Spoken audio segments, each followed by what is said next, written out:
And there are Yes. those things that we don't value. Like a 17-year-old, a child come and said, Mom, I'm moving. I'm going to live with a boyfriend, for example.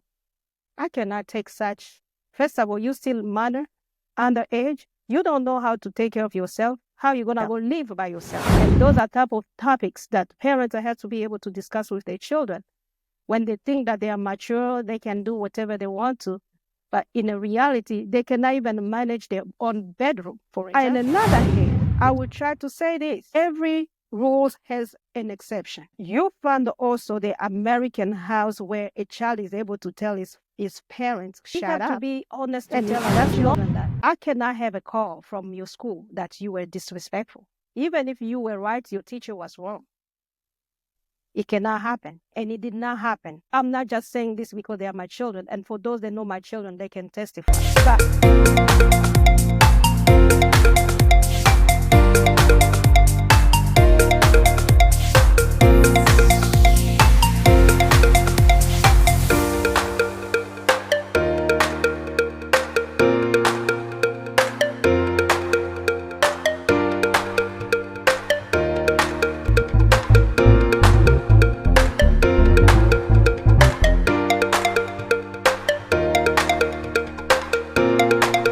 Welcome, guys. Welcome back to the OTG podcast. I hope you guys have been good for the past few days. Today we have a big guest. Her name is Maman Christelle, but I will let her introduce herself before we start.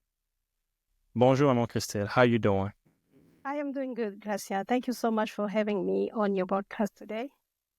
Thank you for coming. So can you tell us about your background? Yes, of course. My name is Christelle Zacarias, and I am Zacarias because I am married to Joseph Zacarias. Together we have 5 children, which are three biological children and then 2 adopted children. My background, I would say that I have different measures that I've been going through my life. I have an associate degree as a medical assistant. I have a bachelor degree in human services. I have a master degree of science in organizational leadership. And also with that, and with my background in my career, of course, I've been working with families and provided different resources to families so that they can be able to resolve different needs in their families. Also, I volunteer in my church, my local church, and I volunteer also in some other churches in my community where I found myself useful so that I can be able to share the little knowledge that I have. That's pretty good. It seems like you have a lot of experience. So how long have you been in the U.S.? Actually, this year will be exactly 21 years. 21. Oh, that's a long time. It's a very long time. I've only been here for, I think, 7 years now. 7 to 8 years now. That's good. Today's topic will be based on parenting in U.S. vs. Africa. What's working and what's failing. So I think you are a good person to share about this topic. Why? Because not only you've been in U.S. for 21 years, but you also been in Africa for a long time. So how does growing up in U.S. change the way African immigrant kids see their own culture? First of all, I came in America as an adult. So that's number one. But looking at my siblings, they were younger. And also having my own children in America, that's a different also experience that I may be able to share with the audience. So your question to know how? Yeah, so it's mainly like, how does growing up in the U.S. change the way African immigrant kids see their own culture? First of all, it depends on how parents presenting Africa to children.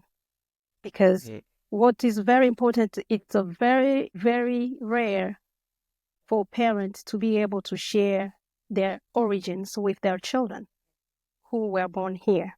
Even though they came, let's say, very young, than 5 years old, they need to know where they're coming from and what are the culture, what are the religions that we find there, the languages, the food, the fashions. So those are the topics that parents may spend with the children to share and to be able to value also where we're coming from. Yeah, that's true. Those are the very important topics. But But as an immigrant here in the U.S., right? So when we come in the U.S., most parents, they go and look for jobs, and then most of them work in the warehouse because the degree that they had back home don't apply here. So when they come here, they have to survive. So that's one of the reasons that push them to go on and work in the warehouse. And with the U.S. economy, it's just not easy to work with one job when you work in the warehouse. How can they build up the time to transfer that culture with the kids when they're working 2 or 3 jobs for them to survive here in the U.S.? First of all, working 2 or 3 jobs, that's a choice. Because I'm going to take examples and I'm going to include both type of families that we have in the U.S. We have a family where we have both parents working. That family don't have excuse for both parents to be working 2 jobs because you have income. Your wife or your husband have an income. When you put things together, you are able to fund at least the minimum that you can be able to use so that you can afford to raise your children here. And depending on how many children, of course, or which environment that you want to live, why you want to live above your means when you can be able to live according to your means. That when parents go work for 2 or 3 jobs, but parents forget one thing. Children are not children eternal. So children are growing up and will come time where they leave the house. So let's save the time later for us to work for so many jobs and be able to give the best for the education and the parenting our children. That's number one. And number two, I will go for the family where we have a single parent. That family, it will be more, I would say I will give more excuse to a family where we have a single parent to have those 2 jobs because of the cost and the number of the children around. But we cannot forget one thing. In America, when a parent is single and they have more children, there is more possibility for that parent to be able to get help from the government, which is the food will be a guarantee, which is the health insurance that we call Medicaid for children will be a guarantee because the family do not have enough income to sustain the big family. But what happened? When a single parent is a single, will try to live in a house that can cost 2 parents to afford. Then you have to work those 2 jobs. So in the reality, if we try to put our mind together, America did put some system in place where people can afford their lives without struggling with working 2 or 3 jobs. And a lot of people, they do work those 2 jobs because they want to satisfy also our parents back home, our brothers back home, aunties and uncles. As you know, in Africa, even neighbors, they are part of our family. So we need some extra money to send to our neighbors. So, and you find yourself working and never end. In another end. Oh, sorry. I wanted to just jump in on that. So since that's the culture that we're coming from, right, where we have not only the restrict family, but we also have uncles. And then from when your uncles or your brothers, siblings who are still back home, they know that you are here in the U.S., so they expect you to have some type of money, or they expect you to send to them some type of money. So in that case, because I heard you said, you mentioned something that's very important when you said for a single parent here, they are eligible for a lot of benefit from the government. And I do believe it depends on how much they make as well, because there are requirements for a single family household as well as requirement for 2-parent household as far as income. So for somebody who doesn't make that much or who can only survive for himself, and maybe is dependent, who is the child or the person who's supporting. On top of that, you have people from back home who are keep on pushing to ask you money, or it can be your parents even. So with that one job, you can't really handle it. So that's what makes them put and go get a second job. Would you agree on getting a second job for that specific reason, or would you advise them to just focus on the one job and then do what they can? Thank you so much. But I will say this. We have to use our mind. Okay. That's why we have a brain, right? Because I'm not going to put myself in a position of exhausting my body at the point where I cannot be available even to take care of my children just because I have to satisfy my brother or my sister. And those are people that they are capable. I will bring more excuses for parents who brought us in the world because at a certain point, a certain age, they are tired. They cannot do much. But for a brother that is able to work, is able to do things, I will give depending on my means too. But I'm not going to find a second job just to satisfy such person. Okay, that makes sense. So would you say African kids in the U.S. struggle to balance the two cultures? Yes, I would say that you mean that the children born here or children who came as a... So for both situations, because I understand that some other kids are born here, but for the other ones who came here when they were very young. Yes, they have that difficulties of balancing the culture of America because the reality that they used to have over there may not be the same. And it depends also how parents are managing their houses. Because I tell my children, for example, we are in America, but with an African mother. Means that there are things that we found in America, and I agree with them 100% that we must copy, which is school. Do your best to become among the best. Education in general. Get your A's and B's so that you can benefit from that grant or scholarship so you don't have to get in a student loan. There are value that we find in America. We cannot just say that America don't have a good things, right? And there are those things that we don't value. Like a 17-year-old, a child come and said, Mom, I'm moving. I'm going to live with a boyfriend, for example. I cannot take such. First of all, you still minor, underage. You don't know how to take care of yourself. How are you going to go live by yourself? And those are type of topics that parents have to be able to discuss with their children. When they think that they are mature, they can do whatever they want to. But in a reality, they cannot even manage their own bedroom, for example. So would you say then, are they losing respect for elders because of American influence? First of all, we're going to go back to the source. Americans are very respectful, but it's because of movies. The Hollywood put things back outside there to make their own money through movies and cinemas. And our children coming here, watching movies, watching social media, they think that that's the lifestyle. I'm here, I have friends who are 100% American. And I saw how they raise their children. I said, and I had the courage to tell my friends, I'm so sorry for my perception of how you guys raise kids. Because there is no difference. So it seems like that's a system here. Because as myself, I have a lot of American friends as well. Because I went to school here, not here in Georgia, but in Wisconsin. So for some people here, it's just normal for them to act like that, right? I will give you an example. Because at my church, I'm also one of the leaders at the youth program. So I do deal with youth from 11 to 17 or 18 years old as well. So most of them they were born in Congo and then moved down from the Congo to here. But most of them, they are adapting more to the American culture comparing to the African culture. So that's why sometimes you will see youth, the way maybe I grew up back home, when the elder is talking to you, whether you're right or wrong, you shut up, right? Yes, so when somebody in church or whatever in the service or the youth program that I had back home, when somebody tells you to go outside because you are disturbing, you're not gonna respond to him, I don't care, in front of everybody, and then that person is your leader. So, but it is very frequent here in the U.S. with the youth. Most of the youth that and then. I agree with you when you said it's depend on how the parenting is going from the house, right?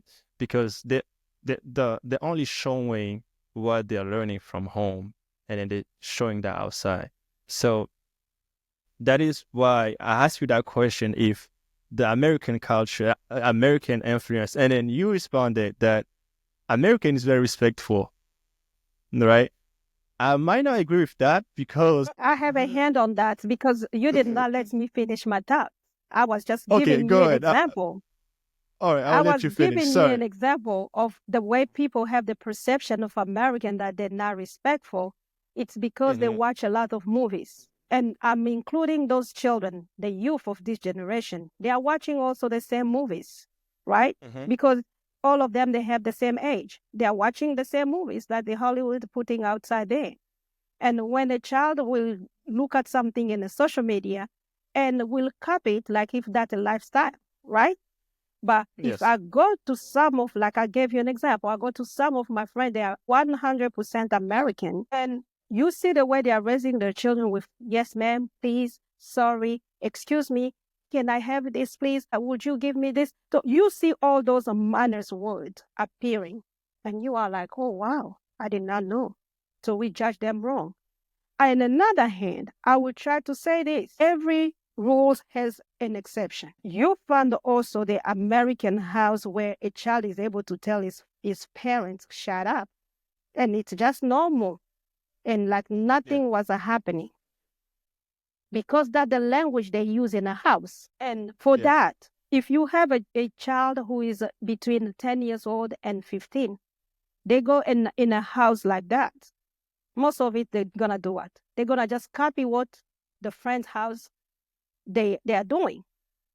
And Mm-hmm. that's where we have to come back home and tell our children that when you come around the house and you go outside of the house, you have to carry what you have learned. Because not on my watch, you're going to go and be disrespectful to your teacher, to your elders, and then I'm sitting right here and I get that phone call. It cannot happen. And this is happened. I'm raising children in America. And I did not just raise my own. I raised children also for my brother-in-laws. So I have, in total, I have 4 people graduating from high school. In total, 4 people graduating from high school raised in my house. My That's husband great. and I, we worked on one thing. Education cannot be something that we have to compromise with. And that's where parenting come to place and play a big role in the life of the children. Because we have to be honest to tell our children that I cannot have a call from your school that you were disrespectful. Even if you were right, your teacher was wrong. It cannot happen. And it did not happen. I'm not just saying this because they are my children. And for those that know my children, they can testify. But I can have a call from the teacher telling me that so-and-so did not do their homework. You see the difference, which is normal. I forgot about that one. Or I did a half of it and then it was the last minute, I forgot the last question. It's normal. That can happen. But disrespect, that is not a case. I cannot take that case. And those are the things that every parent should be able to tell their children and show them how that disrespect look like. Because some kids, you have to be able to go in detail. When your teacher tells you to do A and you are doing B, that's disrespectful right there because you did not follow direction. Unless So how you did to not understand the question, that's where you have to ask the question and say, what did you say, sir? Or what did you say, ma'am? Then that's it. And it will be clarified. So my understanding is that parenting start from home. So the youth respect start from home. Of course. Yes. So how to teach youth to respect people comparing to back home, because the rules back home in Africa, it's maybe different here. So should African parents adjust their parenting style or hold onto traditional methods while living in US? First of all, education is universal. Respect is respect in America, is respect in Africa. Obedience is obedience in Africa, is obedience in America. Following direction is a following direction in Africa and in America. Do your homework is doing your homework in Africa, in America. Do your part at home, your chores. You do your chores in America, especially in America, you do even more because we don't have maids. A lot of houses, they don't have the power to hire that maid. And even if for those they have maids, maybe once a week or once per month. So tell me what is different between those few things that I just mentioned. But the Okay. thing is going to be a little bit different. It's going to be how you show the children how respect look like. My perspective as a believer, Christian believer, is to go first with the Bible. Have the habit as a parent to sit with your children and read the Word of God, and they read it back to you if they have the age of reading. And then you ask them what you understand. Ephesians chapter 6, for example. Children, obey your parents. And your parents, who is your parents? Because some children, because they are raised by their sisters, once they say parent to that place, they think that, no, because my mom, my dad is not in America, then you, my brother, my sister cannot tell me nothing. No, the person who has responsibility over you, that's your parent. It can be your pastor. If you live to your pastor's house, that becomes automatically also your parents. It can be a neighbor who did just help you to get here. When you are there, that become your parents. And those are the things that you have to sit with children and tell them how things are and show them that this is how we expect you. Respect means that to do things when they tell you to do and the same way they told you to do it. I really like what you mentioned about when you said sitting with the children and then read the Bible with them and ask them questions about what they understood from the passage. My follow-up question on that would be, how about for the parents? I'll give you an example. Some parents, maybe the dad works overnight shift from, let's say, 8 p.m. to 8 a.m. And then the mom starts from 8 a.m. to, say, 8 a.m. to 8 p.m. They work 12-hour shift. So when they get home from work, they're really tired. They need to sleep. Same way for both of them. How can they build up the time or make up those time to sit with the children? Because it's very important to sit with them so that we can build that relationship with them. So for those type of case, some parents will give you those reasons. I'm tired. I just, came back from work, and then that's the first thing. The other issue may be the language barrier. For some youth who grew up here, they don't know how to speak French from us, who's from Congo, or maybe Lingala, or some other languages beside English. They only know how to speak English. And then the parents, they don't speak the language. They don't speak English. They only speak French.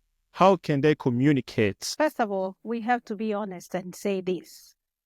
You have to have a language that you are talking to your children. They can understand you or you can understand them. As long as you can speak even in Arabic and those kids can understand, that's the language you're going to talk to them. Unless if what you are saying they cannot understand. And that's the problem. Who set the house? It's yourself. I had to do one thing. Or I learn English to communicate with my children, or they learn my language to communicate with me. One has to work.